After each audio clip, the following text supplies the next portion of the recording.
Is this thing on?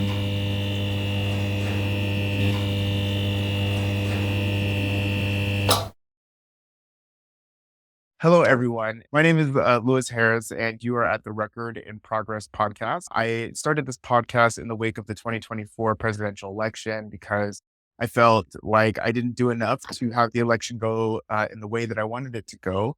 And so I started this podcast, hopefully to create understanding, share stories and different perspectives so that we have a base of understanding and can create a path towards a unified society for all of us. And so I am lucky to have my next guest, who I know is musically inclined, and so is probably going to be some eloquent speaking person. No, I'm just kidding, but no, I'm going to have you introduce yourself. Go ahead. I'm Joshua Uttech, grew up in Bellevue, Washington, and yeah. Awesome. And so, do you currently live in Bellevue right now? No, I've been in Everett since 2016. Okay, excellent. And Josh, how do you identify yourself? Do you mean like pronouns? Or That's a good question because what I'm really asking is how do you identify yourself? Like, yeah, not the socially progressive, what do we say when we're in a meeting? It's really how you'd yeah. identify yourself. That's a good question because as I've become more philosophical and spiritual over the last 8 to 10 years of my life, I realized that the things we do are not really who or what we are. So it Say that. becomes tricky when it's, well, okay, well, I'm a musician. I think that was a pretty fair statement because through and through, ever since I was a little kid, I loved singing. I was wanting to play an instrument, and then I started learning instruments, and now it's become a job. But it's always been embedded in me is Okay. music. Yeah, No. I hear you. And I love the direction you're going because part of the reason I created this was to just create understanding about different perspectives and to say that, oh, everyone is either who they're born as or their gender or their expression. That's not how we really identify ourselves. We identify ourselves as, oh, I'm a philosopher or I'm somebody who is community driven. I identify the black person or whatever. You're a musician and people know what that means. That means you have a core of artistry and know how to produce beautiful sounds, right? Okay. I love doing it. Awesome. That's great. That's great. The next question is, what do you do? As of last summer, I became a full-time performing musician, singer, songwriter. Sure. I still have a part-time job. I was I went through a bunch of different jobs because of injuries. I was a carpenter. I got hurt, went back to cooking. Cooking was tough because of my neck injury. Got into being a barista in 2019. And then a couple years later, right after the pandemic, I became a supervisor. I ran one of the coffee shops for Amazon, one of the Amazon buildings for Compass Okay. Group in Seattle. And Okay. then in the meantime with that, I was always pursuing my music. And that has been going well and got busier. And last summer I started doing that full time and I stepped down and now I'm just a part-time barista a few days Okay. a week. Yeah, So Josh, interesting. You mentioned that you were a carpenter. You weren't a union carpenter, were you? I was. Okay. And that's part of why we have these who are you questions at the beginning, because I believe that it just creates a baseline for people to be able to understand where your perspective is. Okay, interesting. Yeah. Thank you. Thank you for illuminating who you are. We appreciate it. What is a credential that you use most often to sell yourself on job applications? Well, in the past, it was usually just like my experience and then just that I work well with others and I'm a hard worker. Perfect. Now that I'm doing music, it's pretty much just the live recordings I have of myself and the like Spotify and online recordings that I'm selling them with. And it also could be something like if I'm if I'm trying to get with a venue that's in a certain city and I've already played a few venues in that city, I'll mention I also play there and there and there, like your neighbors. Right. So I don't know. It's really like a weird industry. You're just selling yourself with your skill set. So it's like, Right. here's what I do. I'd love to come play your coffee shop or your bar or your brewery or Okay. Yeah. Okay. Awesome. All right. So let's get into the meat of the interview, right? So first big question is how did you vote in the 2024 presidential election? I voted Democrat. I Yep. was raised by a family that pretty much votes Democrat, working class. And yeah, and I tend to lean that way more. I wouldn't say I'm full left. I would call myself a little bit more of a moderate, but Sure. I tend to lean more to the blue side. Okay. Okay. So then what are three feelings that you have about the results of the 2024 presidential election? It's funny. One of the things I was thinking or feeling was like, I can't freaking believe this. Like I was saying, it's unbelievable. Then I was like, no, actually, it kind of isn't unbelievable, which is sad. So one of the main things I was feeling, I was sad, some bewilderment, just being kind of baffled. I just cannot believe that over half the country voted for this person, and then concern about what does it mean? Okay. Yeah, No, I hear you. I hear you. Here's a question I have for you as a follow up to that. Okay. When you hear the feelings of being baffled and the feelings of bewilderment, is that because you didn't understand why other people would vote for somebody with Donald Trump's track record? Is it anything specific, or is it just in general like this dude is a bad dude because of it everything kind he of said? it kind of a whole package, but there's key points that I think even because I don't like to say like all Republicans are bad. That's obviously not true. Right? But I was kind of like, okay, say you're Republican. Fine. That's fine. This is the way you tend to vote and whatever. But like, why is this your guy? Like Yeah. someone he doesn't respect the rule of law. That's been documented so many times. He's racist. That's been documented. He abuses women. That's documented. How many red flags do you need? And I think moral Right. character matters in a leader. It does. And I think a Hey, lot of people sell their morals for what they think is going to be an economically better president, maybe. okay. Thanks for clarifying that. I tend to agree that at least our elected officials should have a higher standard, moral standard, right? I wouldn't want any of my elected officials using the language that he uses. You know what I mean? And so I Right. completely hear you. So the next question is, what do you fear most about the next Trump presidency? It's kind of crazy. So years ago, I got fallen down the rabbit hole of watching documentaries, and some were more like conspiracy documentaries and stuff. So I'm very familiar with a lot of those different ideas.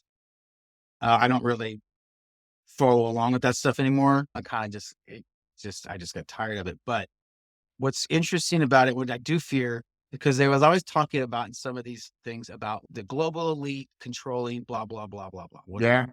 I didn't really get concerned about any of those things being actually true until the Supreme Court passed that law where the president is like immune.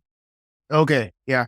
Yeah. That kind of scared me a little bit because I'm like, and then the things I've heard that lean towards Trump thinking that he should be able to say do whatever he wants and Congress can't say shit, whatever. Basically, kind of in my mind is like the fear is that are we actually heading towards this democracy turning into a dictatorship Right. right before our eyes? That's kind of scary. I don't want to believe that actually happened, but here's what I did think that was kind of scary was Yeah. all right, so there's all these people that follow this guy, Yeah. whatever reasons they follow him. Say he decides in 4 years, no, I'm not giving up power. Right. We're actually going to be true Americans like they claim to be and unseat this guy for Yeah. being, Mount not up. completely ignore our actual rules of our democracy and say, no, no, yeah, I like it. This guy can rule for the next 50 years or whatever. Yeah, I know that is a real fear that many of us have. God, what was it? I saw a quote where it was like, the closer you move to like authoritarianism and a dictatorship, the harder it is to move back to a democracy, right? Because it starts with propping up this leader and giving them all this power. But if that power erodes the checks and balances that we've had in this country since its establishment, you're right. The folks who are waving the flag and vote for Trump to save American stuff, I respect them and their American rights to do what they do and choose how they choose. But the question is, like you mentioned, is if he starts showing signs of ruining, dismantling our democracy and taking total power, willing to mount up, right? A passion and patriotism that we voted some of us voted him in by, right? Yeah. Yeah, it's that whole "Make America Great Again" thing. That's great sentiment. This pastor at my spiritual center I go to said something interesting last week. He said, "Aren't we still great already, though? Say that. Making us great again. Yeah, we can always get better, but we always have been great That's right. because of what our principles were founded and we have lived by. And look at how much change we've had and how much struggle we've had to make the change. Right. Right. Civil rights is probably the most important human rights. Civil human rights is the most important thing. The fact that we have people out there, I don't know if it's half the country or what percentage is, but they're basically saying, no, no, no, the trans don't deserve the same rights as me. And the gays don't deserve the same rights as me. And whatever that people, I don't agree with their lifestyle. That's not American. I think that's just, people are confused. They don't really understand. Yeah, no, gosh, that is a good point because, and I'm interested if, because it sounds like you welcome a broad range of ideas, right? You at least don't like to be in the dark about the other side. Is that an accurate statement? I try. Yeah, and I only say that because musicians, they're connected to, I believe, and I'm sure you understand this as the spiritual person you said you were. There's a thread that connects us all, right? And I Mhm. know that artists and creatives have a connection to that thread that comes through as creativity in music, right, or art or whatever. But I do believe that we're all connected to that, and so it's good to understand the diversity of perspectives out there. So Mhm. Mhm. okay. So here's the next question for you, Josh, is what do you hope most about the next Trump presidency? It goes by quickly Yeah. with as little damage as possible to like you said, the checks and balances and the Yeah. positions of power of where the power resides. Yeah. Um, I mean, the founding fathers, they knew, dude, they came from the Listen. aristocracy here. That's why our constitution is written the way it is, because they were like, no, no, no one person is going to rule us and have the one say anymore. I don't think people understand that who are like all for when this is the thing. I didn't realize this till I looked it up, but I guess in interviews, Trump has said that he wants to just be able to do and say whatever. He doesn't want to have to go back to Congress. He even said that I should have just stayed when they stole the election, which is, I've heard people that still believe that is true, Right. but Right. yet I've listened to enough news sources that I trust that and like they were saying that there was no evidence bound. So Yeah. I don't believe in the big conspiracy cover-ups anymore that, oh, it's all cover up. If like I tried to share a thing about this project 2025, which I understand a little bit more about it now that it's not written by Trump or whatever, but he Sure. stood mad that he flip-flopped on it saying, I don't stand by it, whatever. Right. But there was a thing I shared about this thing on overtime and somebody kind of jumped down my throat. And so I just deleted the post. I don't have the energy to get in the argument. Yeah. But he said one thing they said was like, I don't think I'll ever believe anything that lamestream media is saying. So it's like now we have this divide of whether it's truth or not. I'm not Right. that because my side didn't say it was.